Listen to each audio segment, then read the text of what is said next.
عليكم. معكم هاني، صحة صيامكم. اليوم جيتكم بوصفة جديدة، هي عبارة عن حلوى غاتو سون كويسون. هذه الوصفة عندنا مرحلتين نفوتوا بهم. المرحلة الأولى هي العجين. نعطيكم المقادير. عندنا فارينة، عندنا 4 معالق سكر سمول نورمال، عندنا صفار بيضة، عندنا بيضة كاملة، عندنا نص كاس تاع الماء اللي نشربوه فيه مايزينا، عندنا 250 غرام زبدة دايبة وباردة، عندنا معلقة لافاني. المرحلة الثانية المكونات تاعها هي 2 معالق كاكاو، حوالي 100 غرام تاع كاوكاو مطحون ومحمص باش يمدوا القشبه، عندنا 50 غرام تاع حلوة الترك نفتها هكذا، عندنا 150 غرام تاع زبده دايبه حتى هي ودافيه، حوالي 5 حتى 6 معالق تاع عسل نورمال. للتزيين عندنا قوقاو مقلي ومطحون، نواد كوكو، ونحتاجو ثاني هاد الحلويات لي كيسات باش نقدموا فيهم الشكل النهائي. نبداو طريقه التحضير تاعنا. بسم الله. ناخذ الزبده 250 غرام تاع الزبده الدايبه اللي تكون بارده، نضيفوا عليها 4 معالق تاع السكر، معالق كبار، ندخل السكر في الزبده،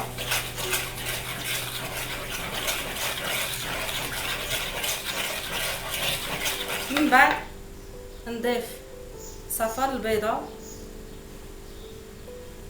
مع البيضه الكامله، نخدمهم غايه، ندخل البيض في الزبده، ندخلهم غايه. اللي يحب يخدم بالباتر يخدم، حاجه اللي تجي سهله. نضيف المعلقه تاع ولا الشكيوره تاع لافاني اللي كانت عندي باش نعطروا الخليط، نزيد عليهم نص كاس تاع المايزينا اللي كان عندي، نص كاس.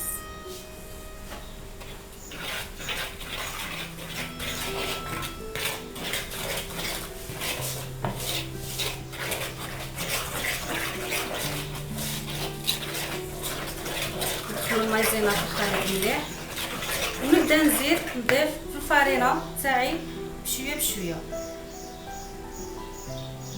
هاد العجينه ما تحتويش على خميره كيميائيه، ما درناش خاطرش غادي نعاودو نفتوها باش نكملوا التحضير تاع الكاطو تاعي سون كويسون.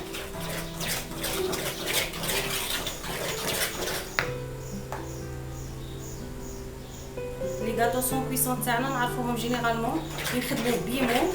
انا اليوم بغيت نبدل، بغيت نخدمها بهاد لاباط باش نيفيتيو ثاني الحلاوه باش ما يجيناش حلو بزاف. ندخل الفارينه الزبده في المكونات الاخرين حتى نحصلوا على عجينه طريه متماسكه وما تلصقش في اليدين. من بعد غنطم فيها غير بشويه بشويه، وإلا حسيتي بلي خاصها شويه فارينه زيدي.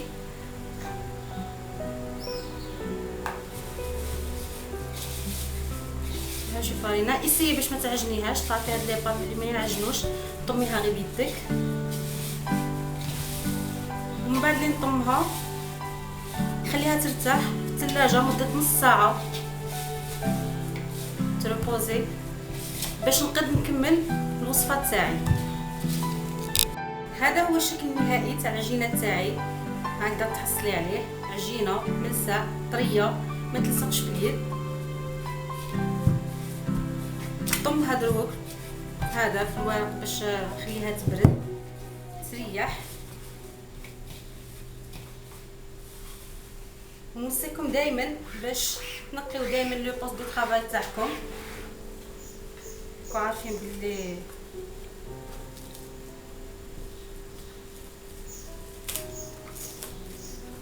ها هي لاباط تاعي غلفها نحطها ترتاح في الثلاجه مده نص ساعه، ومن بعد نص ساعه نتلاقاو.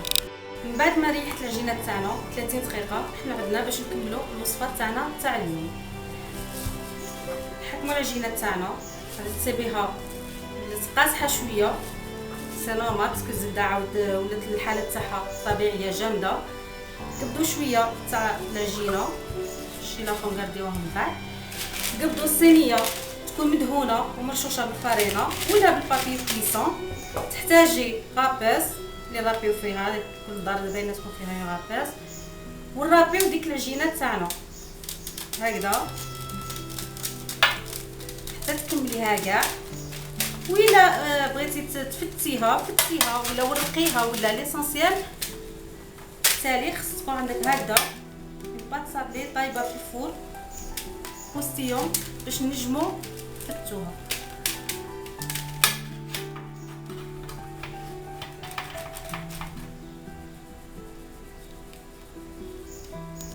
هاهي دي راني نربي فيها تساعدني غايه في الخدمه تاعي.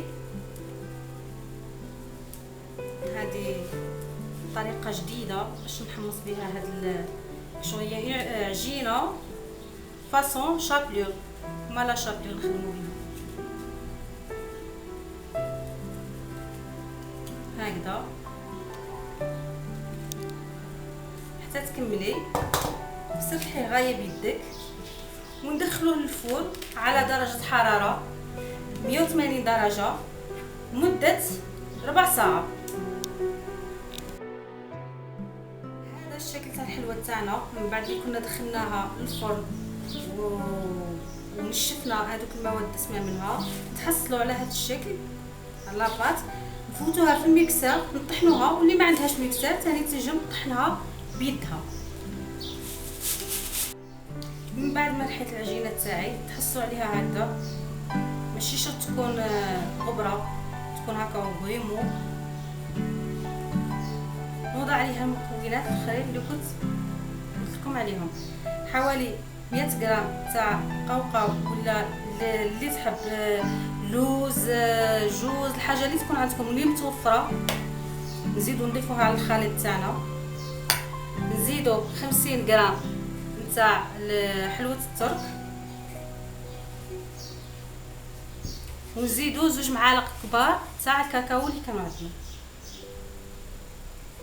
نخلطوا هاد المواد الجافه مع بعض ونحلو. الا كان عندنا كشكوره ولا حلوه الترك ولا نحلوها نخلطوا غايه خليط.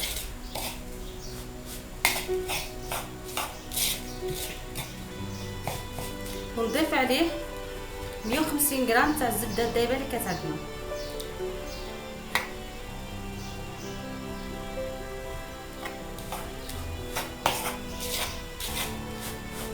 نحرك كلش مع بعض.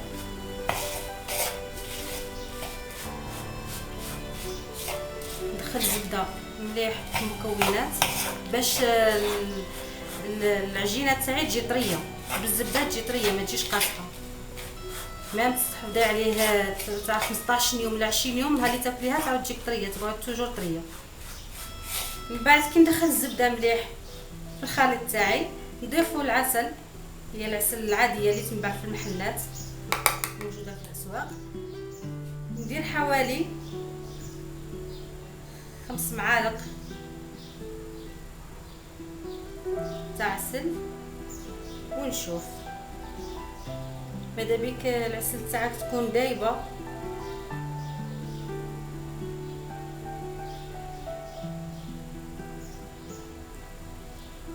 هذه المعلقه الثالثه.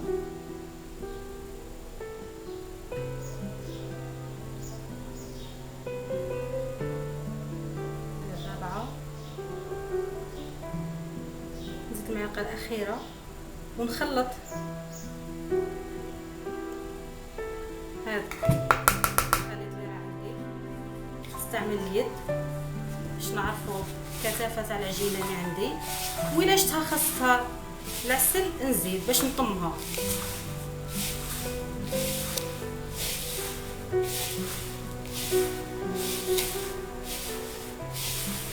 دخلي فيها العسل مليح، نزيد فيها العسل. ها عاد مازال خاصها.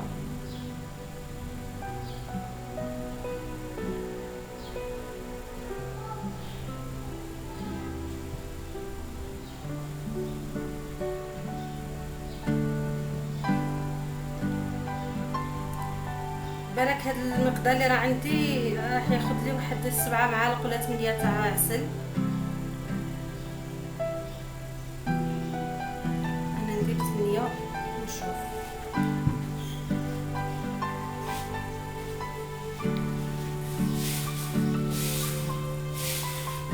بغيت تحكمي تعكري العجينه تاعك بالعسل ولا بالنسلي ولا نسلي كراميل، انتي وما تبغي.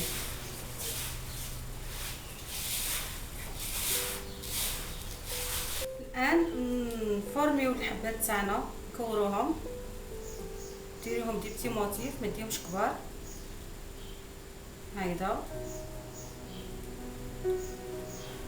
ونرمضوهم في نواة كوكو. نرمضيهم غايه وحده يلصق نواة كوكو، تحصلي على هذا الشكل. ونكمل بقيه العجينه تاعي.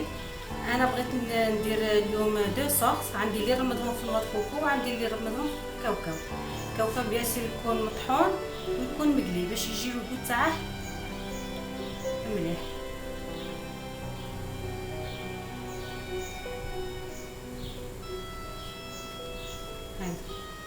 ولكن الاختيار، اللي حاب تاني يدير باللوز مرحي، اللي حاب يدير بالبيستاش، اللي حاب يدير بالكوفريت، نتيو على حسب القدره الشرائيه تاعك.